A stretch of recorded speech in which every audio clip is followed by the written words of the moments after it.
Good morning, my dear students. A very warm welcome to all of you to today's science class. Children, we have already started a new chapter. The name of the chapter is sound. So the topic which we are going to take up today is sound produced by human. That means how is sound produced by human? And how do we hear sound? We will be discussing about human ear. Today's learning outcome is that after today's class, all of you will be able to explain how sound is produced by human and describe the human ear. The keywords which we will be using are larynx, voice box, human ear and eardrum and the parts of human ear. For activity, what you have to do is you have to take a piece of paper. Yes, a small piece of paper and you have to fold it in the middle. So this is a piece of paper and what you have to do, you have to fold it in the middle. Okay, in the middle you have to fold and then you have to cut a small circular part in this side of the paper. And then what you need to do is you have to fold the two edges till the cut. After that you will get this type of thing. Okay, this type of thing. So what you have to do is you have to take the paper in between the two fingers and bring it close to your mouth and blow air through it.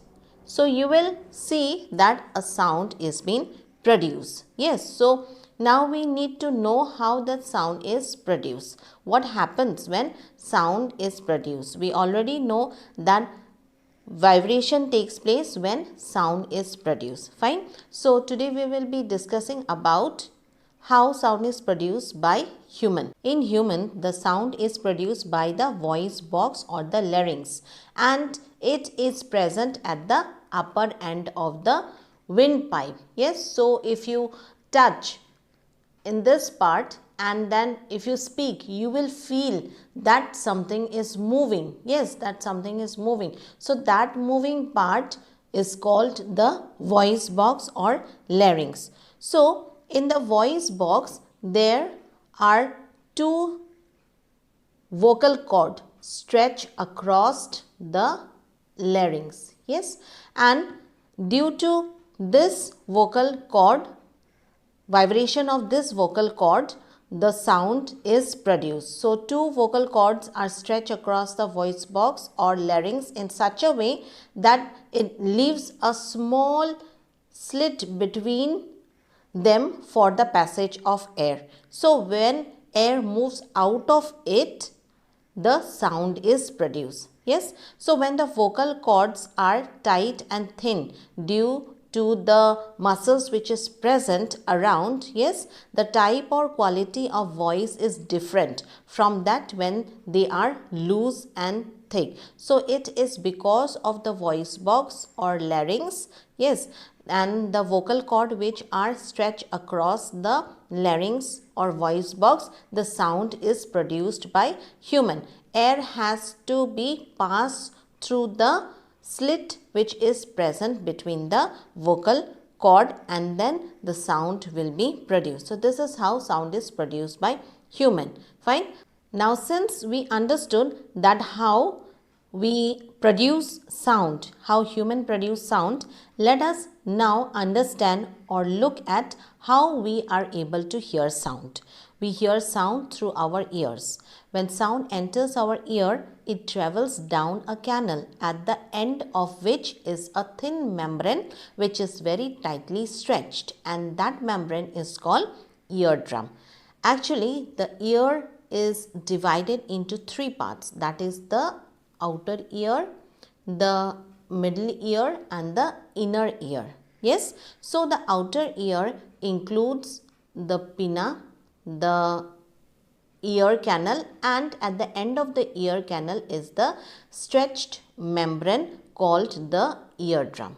Now when the sound moves inside the ear, it's actually the air molecules which begins to vibrate. Yes, so the air molecules which is present inside the ear canal, this is the ear canal.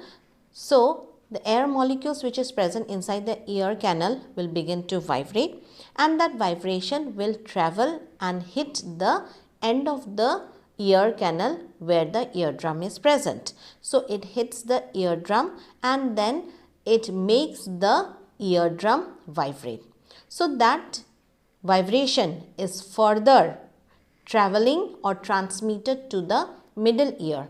So the outer ear will include pinna, the ear canal and the eardrum. Beyond the eardrum, the middle ear begins. Yes.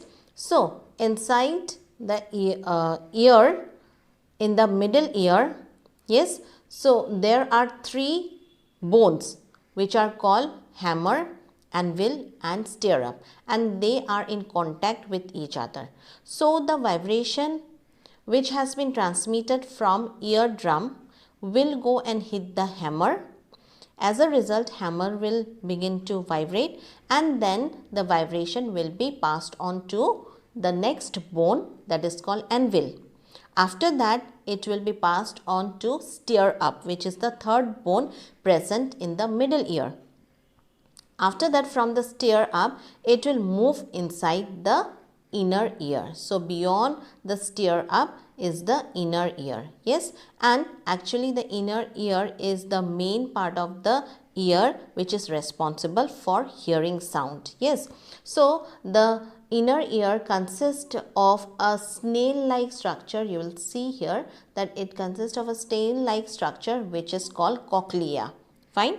So cochlea is connected to the brain through auditory nerves. So the sound, when it reaches cochlea, inside the cochlea, the tube is liquid filled, that means fluid filled. Yes, and then there are hairs also present in it. So that vibration which is reaching the inner ear will make the hairs vibrate and pass the vibration to the auditory nerves.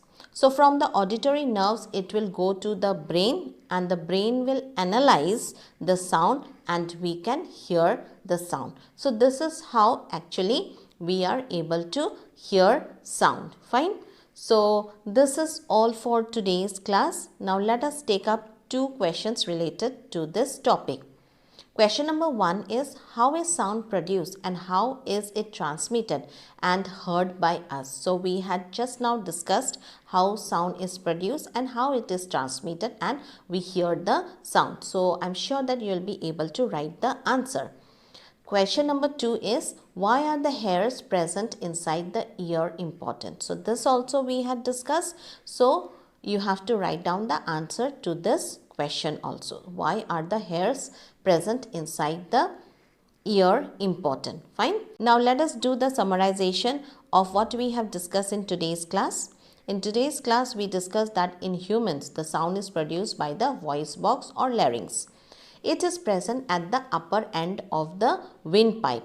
When sound enters our ear, it travels down a canal which is called ear canal, and at the end of the ear canal is a thin membrane which is stretched tightly, and that membrane is called eardrum. Yes, the eardrum is like a stretched rubber sheet, and the ear is mainly divided into three parts, that is the outer ear, middle ear and the inner ear. So with this we complete today's class. Thank you and have a great day ahead.